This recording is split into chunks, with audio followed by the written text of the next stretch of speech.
শুরু হয়ে গেছে, এরা হজ করতে যাইতেছে।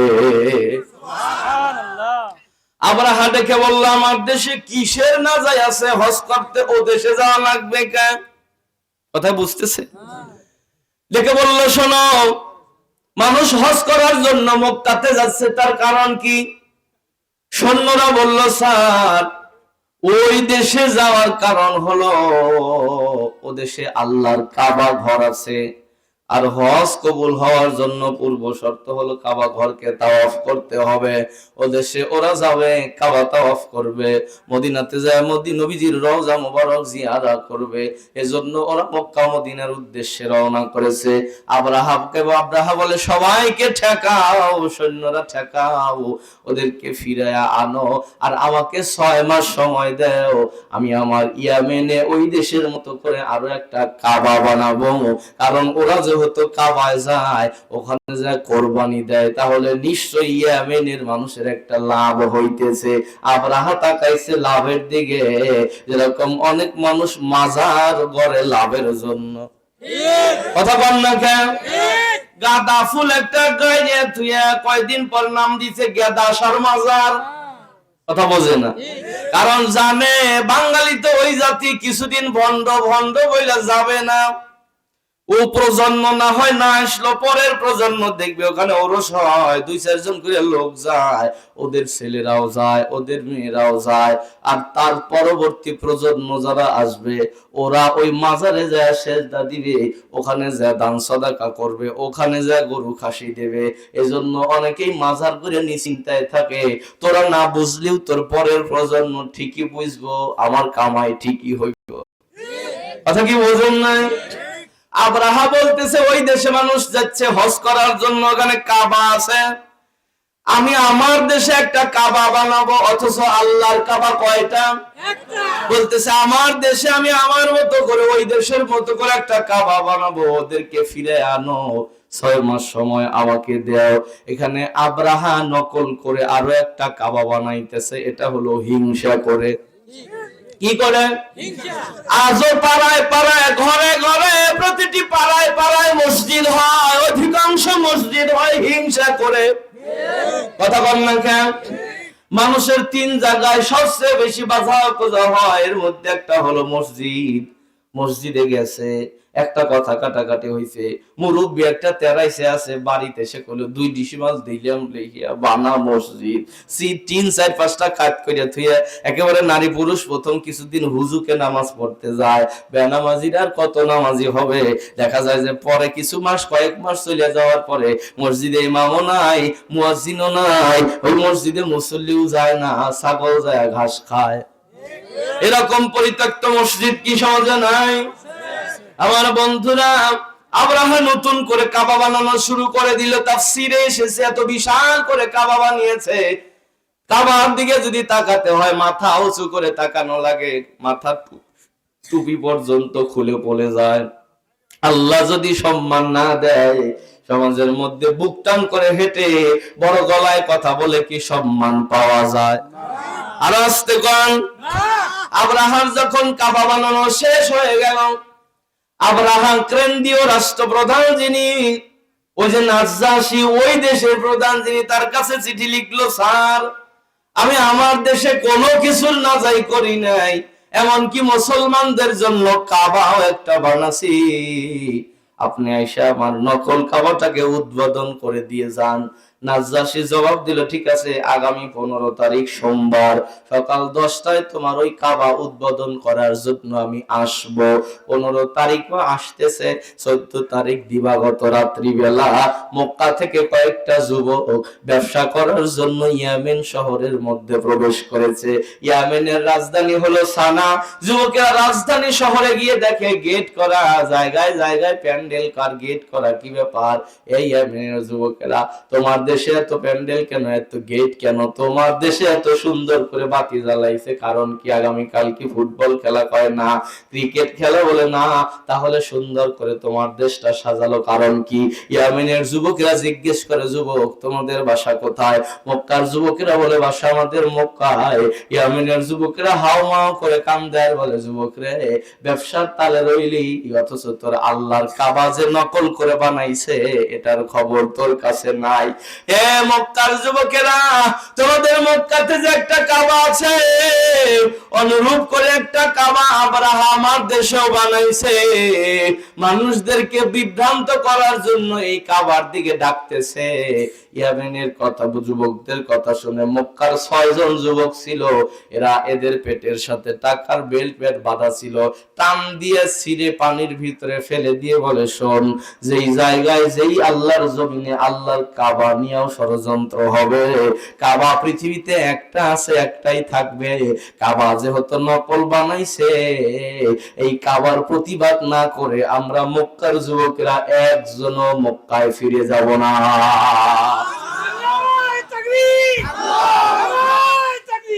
মক্কার যুবকেরা অবশেষে চলে গেল ওই ইয়েমেনের নকল কাবার কাছে। গিয়ে দেখে নকল কাবার চতুর্দিকে সৈন্য দ্বারা পরিবেষ্টিত। ডাক দে বলল, ভাই, আমরা মক্কা থেকে এসেছি, হজ করার জন্য একটু ভিতরে ঢুকতে চাই। ইয়েমেনের ওই সৈন্যরা বলতেছে, না, ঢোকা যাবে না, আগামীকাল আসেন। আগামীকাল থেকে এটা ওপেন ফর অল, কারণ আগামীকালকে এটার উদ্বোধন করা হবে, তারপরে আপনারা এটাতে এসে যুক্ত হবেন, হজ করবেন। মক্কার যুবকেরা বলে, না, আজকেই ঢুকতে হবে। বলে, না, ঢুকতে দেওয়া যাবে না। বলে, না, ঢুকবো। কয়, ঢোকা যাবে না। যুবকেরা এক পর্যায়ে ওদের সাথে জোরাজোরি করে যখন ভিতরে ঢুকছে, আশেপাশের যত প্রহরী ছিল সবগুলো কাবার ভিতরে ঢুকেছে মক্কার যুবকদেরকে মারবে বলে। মক্কার 6 জন যুবকের মধ্যে শক্তিশালী একটা যুবক ছিল, ও লাফ দিয়ে যায় ওদের নকল কাবার দরজাটা আগে বন্ধ করে দিছে, সবগুলোকে ভিতরে আটকায়া বলতেছে, শোন, কথা বলবি তে মরবি, তাকায়া দেখ আমরা কি করি। প্রতিটা জামানায় হকের পথে মানুষ কম ছিল, কিন্তু বিজয় আল্লাহ হকের দান করেছে। প্রতিটা সময়ে পৃথিবীর ইতিহাস এটাই, পৃথিবীর ইতিহাস প্রমাণ করে এটাই। হকের পথে যারা যুগ যুগ ধরে থেকেছে তাদের সংখ্যা ছিল সীমিত, আর বাতিলদের সংখ্যা ছিল অসংখ্য আর অগণিত, কিন্তু হকের কাছে বাতিল টিকতে পারে নাই। 6 জন যুবক মিলে ওদের যতগুলো প্রহরী ছিল সবগুলারে হাতে বাঁধে পায়ের মধ্যে বেঁধে, একেবারে ব্রয়লার মুরগি যেরকম আমরা কাট করে ফেলে রাখি, পা বেঁধে সবগুলোকে ভিতরে জড়ো করে স্তূপ করে বলতেছে, শোন, কথা বলবি তে মরবি, আগে তাকায় দেখ আমরা কি করি।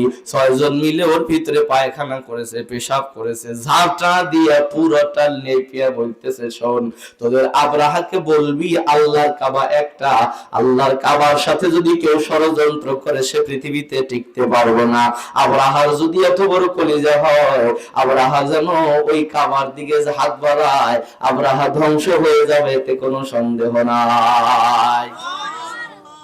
6 জন যুবক এই কাজ করে যখন রাত্রিবেলায় চলে গেছে মক্কাতে, আব্রাহা সকালবেলা নাজাশিকে এগিয়ে আনতে যাচ্ছে। মন চাইলো আগে আমার কাবা, মুসলমানদের কাবাটা দেখে যাই। নাজাশি আসবে উদ্বোধন করার জন্য, কাবার কাছে যায় দেখে প্রহরী একটাও নাই।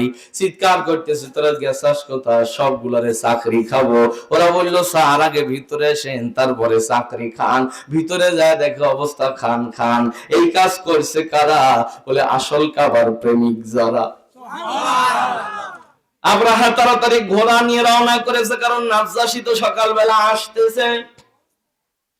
পথিমধ্যে দেখা হয়ে গেলে দেখে বলল, স্যার দাঁড়ান, অনব একটা কারণে ওই দেশে যাওয়া লাগবে না, কিছুদিন সময় পরে আপনি আসবেন, তারপরে কাবা উদ্বোধন করবেন। নাজাশি করলো, এটা নাটক করো নাকি? এত ব্যস্ততার মধ্যে আমি আসতেছি, তুমি রাস্তায় এসে বাধা দাও। বললো, স্যার ফিরে যান। বলে, কারণ কি বলো? আব্রাহা ডেকে বলে, স্যার, কারণ হলো আমি যে নকল আরো একটা কাবা বানাচ্ছি, ওই যে আসল কাবার প্রেমিকেরা আমার নকল কাবাকে নষ্ট করে গেছে। আপনি 1000 সৈন্য দেন, আর 5-7টা হাতি দেন, আর কয়েক বস্তা স্বর্ণের টাকা দেন। আমি আপনাকে কথা দিলাম, আসল কাবা না ভাঙ্গা পর্যন্ত আমি আমার কাবা উদ্বোধন করব না। নাজাশি ডেকে বলে, আব্রাহারে শোনো, আমার তো মনে হয় ওটা যদি আসলে আল্লাহর কাবা হয়, তুমি ওটার সাথে পারবে না। নাজ্জাশী বলতেছে, স্যার বলেন কি, আমার কিসের না যায়? টাকা দেন, টাকা হলে দুনিয়ার সব কাবু। বস্তা ভর্তি কয়েক বস্তা স্বর্ণের টাকা দিছে, 5টা হাতি দিছে, কয়েক হাজার সৈন্য দিয়েছে। আব্রাহা সৈন্য নিয়ে আর টাকার বস্তা নিয়ে চলে এসেছে ইয়ামেনের রাজধানী সানাতে। এসে বলল, দেশের লোকজন শোনো, আমি তোমাদের জন্য কি না করছি কও। তোমাদের ভালোর জন্য কাবা আমি একটা বানাইছিলাম, কিন্তু আসল কাবার প্রেমিকেরা এসে তোমাদের কাবাকে নষ্ট করে গেছে। আমি তোমাদের কথা দিলাম, ওই কাবা না ভাঙা পর্যন্ত এ কাবা উদ্বোধন করব না। আমার এই মহৎ কাজের সাথে তোমরা কে কে রাজি আছো? সবাই আমার সাথে যুক্ত হও। ওই দেশের গোলালো মার্কা মানুষ ছিল যারা, টাকার কাছে বিক্রি হয়ে গেল তারা। আজও গোলালো মার্কা মানুষ আছে যারা, দেশের ক্ষমতা যায় ওই যেই দিকে, ও দৌড় দেয় ওই দিকে। আছে না নাই?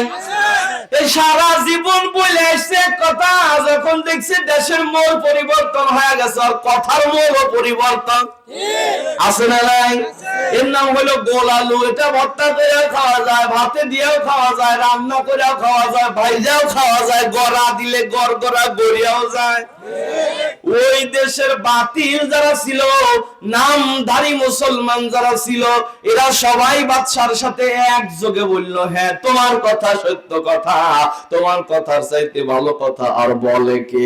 চলো যাই, কাবাটা ভাঙতে যাই। ওরা টাকার কাছে বিক্রি হয়ে গেছে। আজও কিছু আলেম সমাজ টাকার কাছে বিক্রি হয়ে যায়। কথা ভুল বললেন?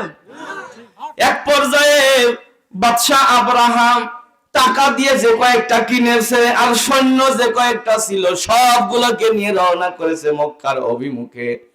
কিন্তু ইমানদার যুবক যারা ছিল, এরা রাস্তার মধ্যে দাঁড়ায় বলল, বাদশা দমদার, কাবার সাথে আমাদের কলিজার সম্পর্ক, কাবা আমরা ভাঙতে যেতে দেব না। আব্রাহা বলে, আমি ভাঙবো। যুবকেরা বলে, বাদশা মাফ চাই, ও কাবার সাথে আমাদের কলিজার সম্পর্ক, কাবাকে ভাঙতে দেব না। আব্রাহা বলল, আমি যাব। শত শত যুবকেরা রাস্তার উপরে শুয়ে পড়লো। বলল, বাদশা নামদার, যদি আমাদের কলিজার কাবাকে ভাঙতে যান, আমাদের উপর দিয়ে হাতি চালায়া যান, আমরা যেতে দেব না।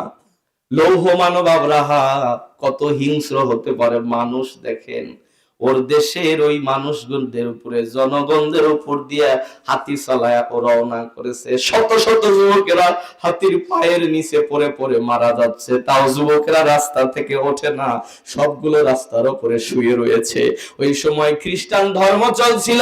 খ্রিস্টান ধর্মের ধর্মযাজক যিনি, ইনি এসে বলল, যুবকেরা ওঠো, এ যুবকেরা ওঠো, কেন রাস্তার মধ্যে শুয়ে তোমাদের জীবন বিসর্জন দিয়ে দাও?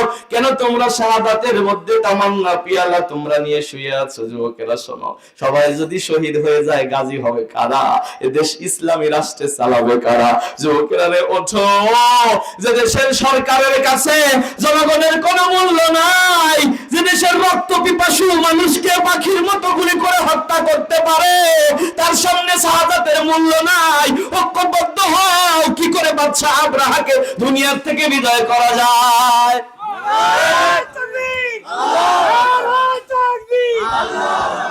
এক পর্যায়ে খ্রিস্টান ধর্মযাজক বাকি যুবকদেরকে নিয়ে গির্জায় চলে গেল। যুবকদের বলল, বাহিরে এবার তোমরা গড়াগড়ি করে কান্না করো, আমি আমার রবের কাছে দোয়া করতে থাকি।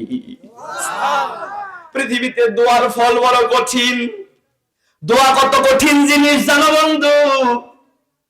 দোয়ার দ্বারা এমনকি কপালের লিখন, ভাগ্যের লিখন পর্যন্ত পরিবর্তন হয়। ওই ধর্মযাজক দোয়া করতে শুরু করলো, রব্বুল আলামিন, এদেশের আব্রাহা তোমার আসল কাবা ভাঙতে যায়, আমার শত শত যুবকদেরকেও শহীদ করে দিয়েছে। মাওলা, তোমার কাবাকে তুমি বাঁচাও। দীর্ঘ সময় যুবকরা হাও হাও করে কান্দে আর উপরের দিকে তাকায়া থাকে। যুবকদের এত কান্না দেখে ধর্মযাজক কাঁদতে কাঁদতে বারবার বসে যায়। এক পর্যায়ে ধর্মযাজকের কাছে ইলহাম চলে আসলো, মোনাজাত শেষ করে দাও, আব্রাহা যাচ্ছে কাবার দিকে, কিন্তু কাবার কাছে যাওয়ার আগে আমি ওকে ধ্বংস করে দেব। ধর্মযাজক বলল, যুবকেরা ওঠো। যুবকেরা বলে স্যার কেন উঠবো? বলে দোয়া কবুল হয়ে গেছে। কেমনে? বলে ওরা কাবার কাছে যাওয়ার আগেই ওদেরকে আল্লাহ ধ্বংস করে দিবে। যুবকদের ভিতরে একটা নাসির নামক নওজোয়ান যুবক বলল, স্যার শত্রু যে চোখের সামনে ধ্বংস হবে এটা দেখার মধ্যেও একটা আনন্দ আছে, আছে না?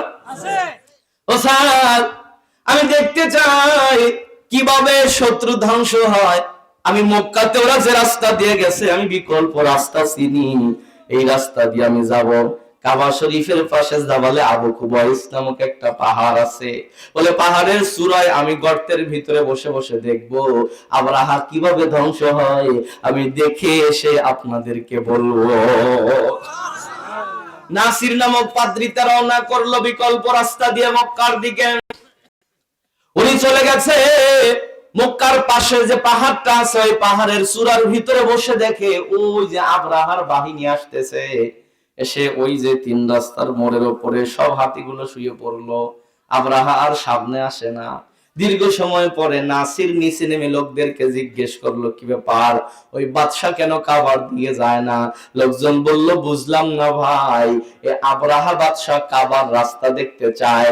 আমরা বলে দিলাম ওই যে কাবা দেখা যায় এই দিকে গেলেই রাস্তা কাবার রাস্তা, কিন্তু ওরা যে হাতি নিয়ে রওনা করেছে, এ হাতি ডাইনে যায়, হাতি বামে যায়, হাতি সুর দিয়া ওদেরকে বাড়ি দিয়া পিছনের দিকে যায়, কিন্তু হাতি সামনে যায় না, কারণ হাতি আইন মানে কার?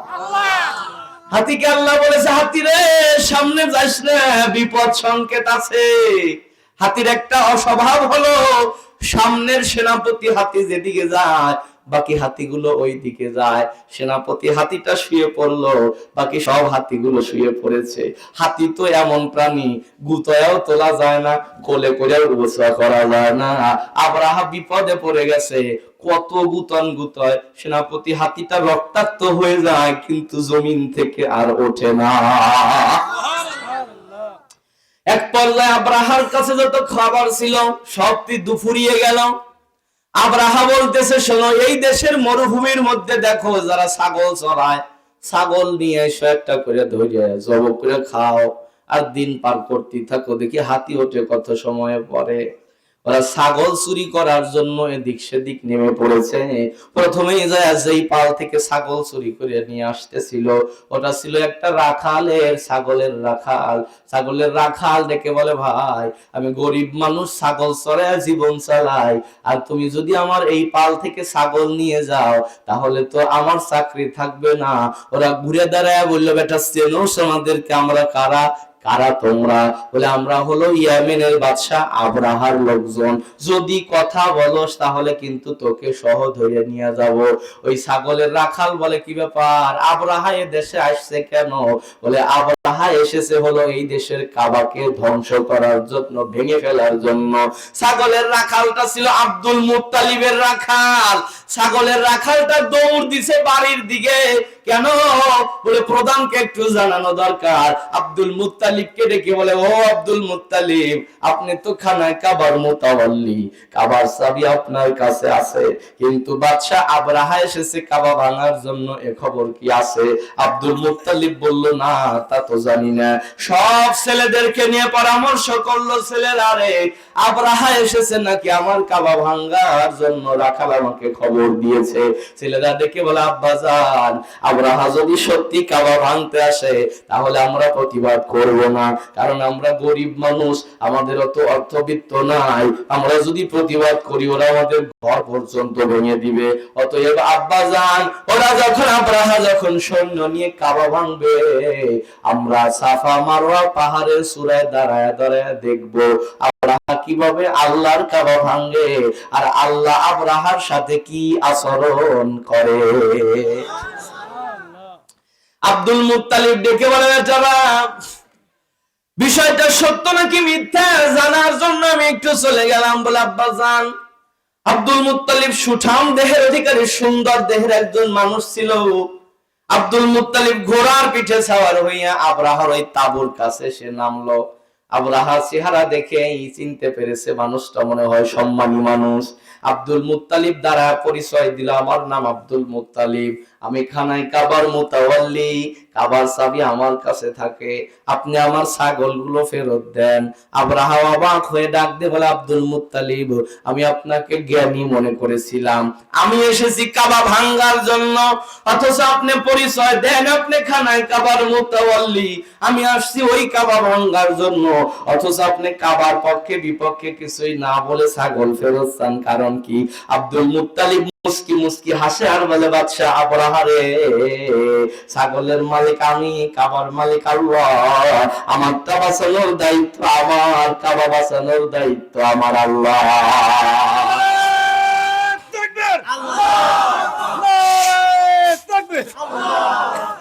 আব্দুল মুত্তালিব এক পর্যায়ে দুইটা ছাগল নিয়েছিল, একটা তারা খেয়ে ফেলেছে, অপর ছাগলটা নিয়ে বাড়ি ফিরলো।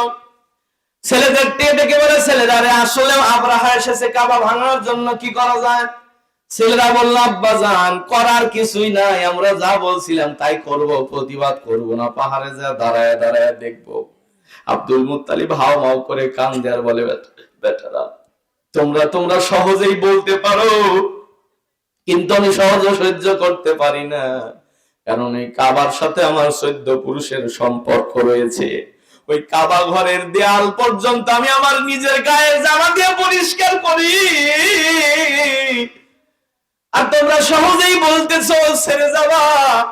ছেলেরা বলে, আব্বা তাছাড়া কি করব? বলো তাহলে চলো আমরা কাবার কাছে যাই। আব্দুল মুত্তালিব সব ছেলেদেরকে নিয়ে কাবার প্রান্তরে চলে আসলেন। কাবা শরীফের যে পাশে দরজা আছে, দরজার পাশে আব্দুল মুত্তালিব দাঁড়ায়া মাঝ কোমর থেকে চাবি জোড়া খুলে দরজার সাথে ঝুলাইয়া দিয়ে বলে,